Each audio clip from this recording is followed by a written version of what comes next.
Greetings, programs, and welcome to ArcNeo Reviews, where today we're looking at a figure unknowingly selected by my dad, actually. Just randomly talking, said, I'm looking at the figures that I'm getting ready to review. And he says, review the shiny one. Well, the only shiny one in my view at that time was Beast Machine's Blast Charge.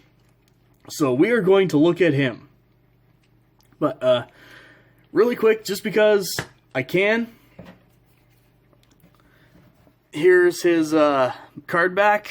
So if you want to see his, stats and everything, some of the cross-sells from back in the day, I've got this guy actually, so I'll be looking at him at some point.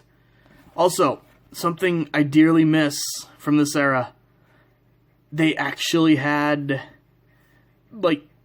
written instructions for everything. I miss that. At the same time, we also only got 7 steps for transforming this guy. He definitely takes more than 7 steps, but that's another point. But yeah, here we have Blast Charge, the 6-wheeler, and he is pretty awesome, to be honest. I don't, off the top of my head, know of any, remold, remakes of him. But really, really cool looking figure. Pretty different. Slightly, the hands are visible if you go looking for them. Same with the head. Kind of poking out over there, but nothing too bad. All 6 wheels roll pretty well. The back ones don't roll quite as well, but they've got other things going on, like being spring-loaded. So, it's forgivable. Funny enough, only the center missile of this guy actually fires. So, you launch one of those off and then just pull out the others to, get them loaded. They do wedge in there pretty tight, but not too bad to get out. Gonna get these just out of the way in general. These do serve another purpose in robot mode when we get there.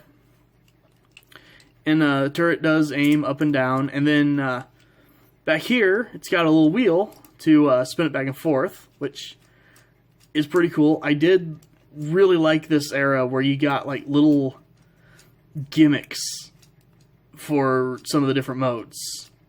So that's actually just his first gimmick.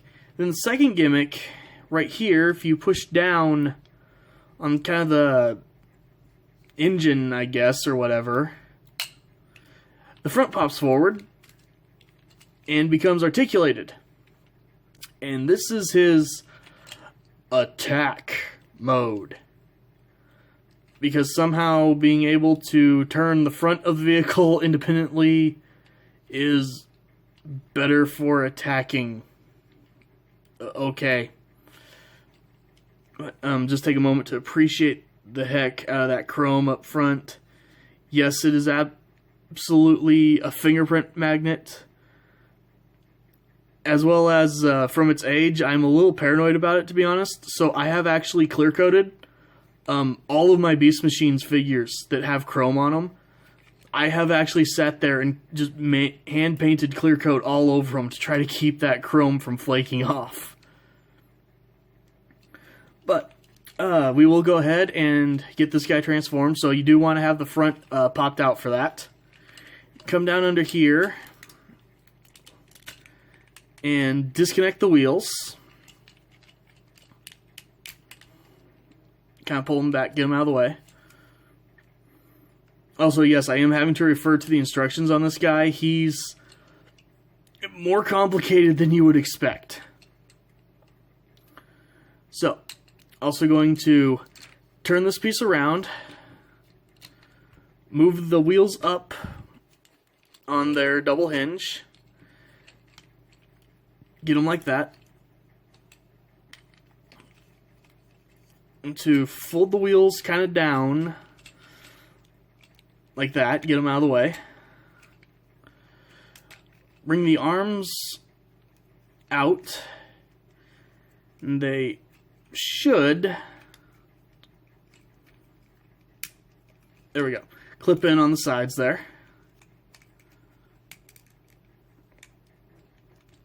Go ahead and just kind of get them out and situated and everything. Bring this up, get out of the way. Spin them around right there in the middle. Okay, so next thing you're going to do is fold this whole section up like this. Bring this down. Fold back the head. Turn it around on a very, very tight joint. Then the two pegs down here on the underside of the front of the vehicle will actually come up and peg into his back right there, which can be a little tricky to line up, but they'll go in. Then just fold these parts back the rest of the way, and then just fold that piece up. Shiny. Okay. Then, where things get cool, actually, is the legs on this guy. So, he does have an attack mode while you're here, which is basically just push the wheel back up like it was going into vehicle mode and leave it like that so he can still roll in this mode. But we're not going to do that. That's dumb. Instead, we're going to fold this down, fold the other wheel up, and peg them together. There's a joint right here where this wheel attaches. We're going to actually straighten the wheels both out, then come up here and open up the feet and give him his little shock absorber legs here.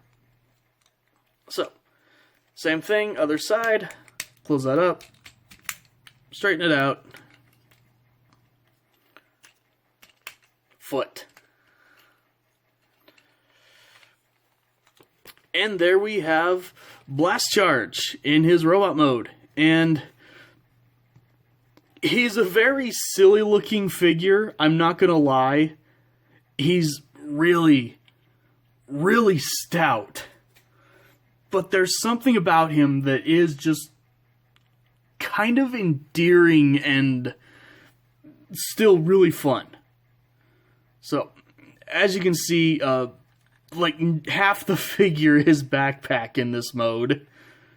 But he's got the feet to back that up at least and keep it from being an issue.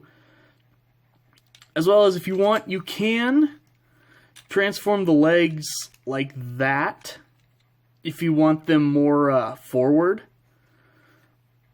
Which, you know, it's not going to stand as well unless you do, you know, put the foot backwards.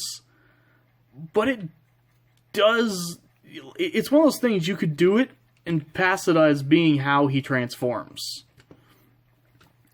So, none of his gimmicks are really retained in this mode.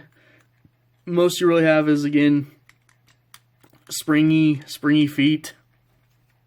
So you can, like, have him pogo bounce around, I guess. Pretty good articulation. Ball joint in the shoulder, so you get a lot of range there on the arm. Then just a straight hinge at the elbow, but it does go, you know, all the way. The legs do bend. Really good range of motion there. No real knee articulation unless you want to, like, unhook the wheels from each other and use that. Which I don't. But, and you can, you know, spin the feet because that does actually make a difference in posing sometimes. Then the head does rotate.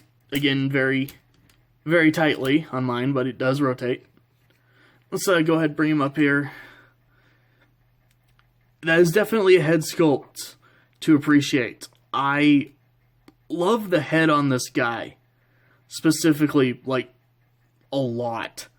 I really wish they'd make a new version of this character just so we could get this head sculpt again.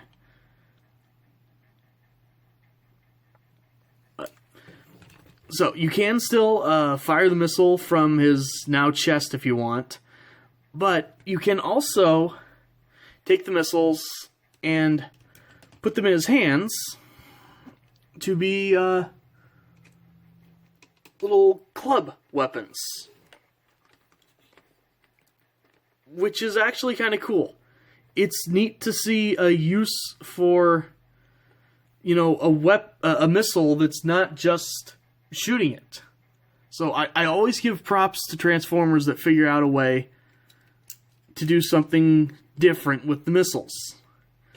And yes, he does look ridiculous when you actually put a missile in to be fired while he's in robot mode.